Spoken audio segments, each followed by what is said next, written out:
Across America, people like Allie and Mariel and Jennifer and Jean have spent 2017 making their voices heard. That's how we made it this far, even in the midst of President Trump and Republican majorities in Congress. Republicans have spent 7 years dragging the Affordable Care Act through the mud. They pledged to repeal and replace it with something better. But every time we get a new Republican repeal plan, we find out that Trumpcare is not all trumped up to be what it says. It doesn't make America great, it makes America worse.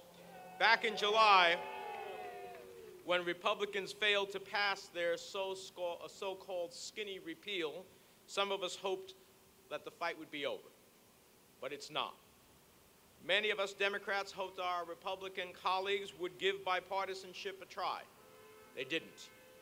It turned out Republicans never had any intention of solving the problems Americans face in our healthcare system.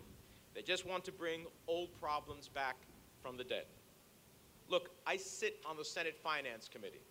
I helped write the Affordable Care Act, and I'm proud that more than 9 in 10 New Jerseyans now have health care coverage. I am proud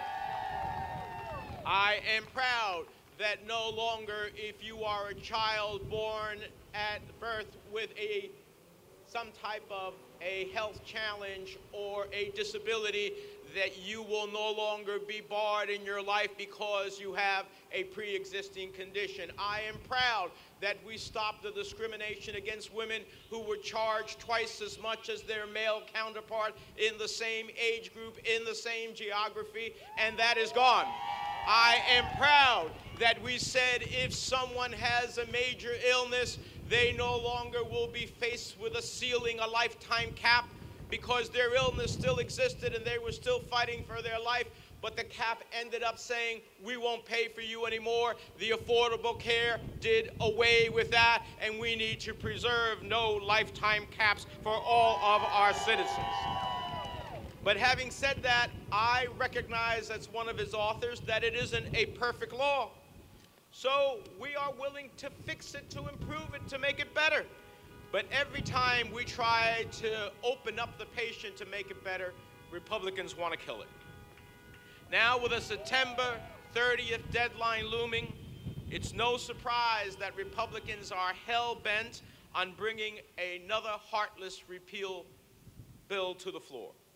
Make no mistake, this bill is still chock full of the same bad ideas that Americans have rejected time and time again. The latest Republican plan still asks families to pay more for less. It still ends the federally guaranteed essential health benefits like prescription drug coverage, like prenatal care, like treatment for opioid addiction. It still rolls back federal protections for pre-existing conditions.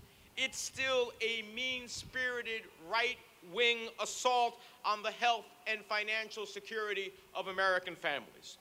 If Republicans pass this disastrous plan, over 900,000 New Jerseyans and 11 million Americans will lose their Medicaid expansion coverage.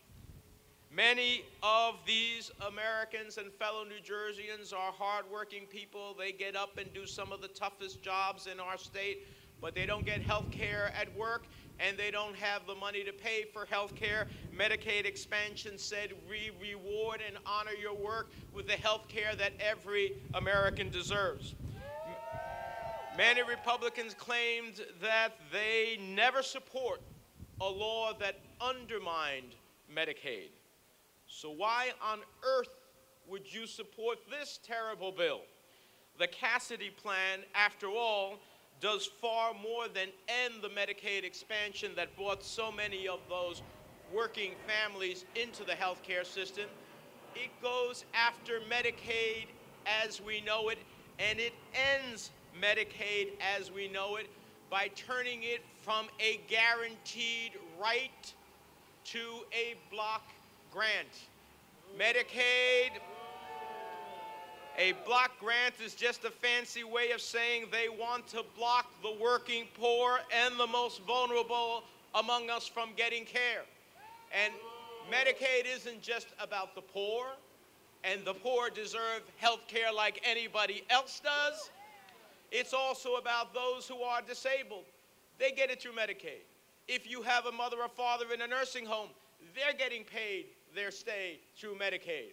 If, in fact, you have a mother who is pregnant and doesn't have other health insurance, her maternal care is getting paid through Medicaid. This is a lifeline for so many New Jerseyans and so many Americans. So they will end the guarantee and turn it into a maybe.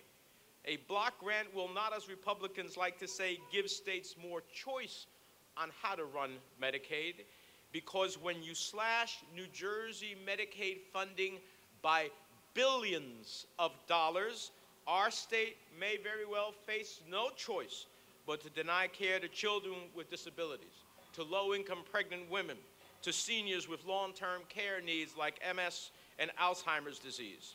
Now listen, Jimmy Kimmel may be a comedian, but he is dead serious about this, and Kimmel is right, and Cassidy is dead wrong about what this bill does. Republicans have spent the entirety of this year, 2017, not to move America forward or to make health care better, but to repeal the Affordable Care Act. And time again, the American people have risen up. Now Republicans are hoping that you aren't paying attention. They're hoping that you have let your guard down. They're hoping they can sneak through the Senate a bill that will bankrupt our hospitals, take a sixth of our economy without the proper analysis, which would show all of these things that I'm talking about and wreak havoc on not only our economy, but deny care to millions of people. So I have a question. Have you let your guard down? No. And neither do I hope the rest of New Jerseyans and Americans. No matter how many times they try to saddle families with higher costs, we will fight back. No matter how many times they try to destroy Medicaid, we will resist. And I can tell you this, no matter what personal sacrifice I will face, when Republicans bring the bill to the Senate floor, I will be there to vote against it and resist against it. I know Republicans want to deliver President Trump a win, but no one wins when millions of Americans lose their health insurance. No one wins when families are bankrupted by medical bills. No one wins when the most powerful, prosperous nation in the world fails to provide health care to each and every one of its citizens. So don't be silent. Call your family and friends in other states in our country as well as here in New Jersey. Don't back down. Don't give up, because the fight to make sure the Affordable Care Act is preserved, and then we move to a fight for universal coverage and affordable health care for all Americans.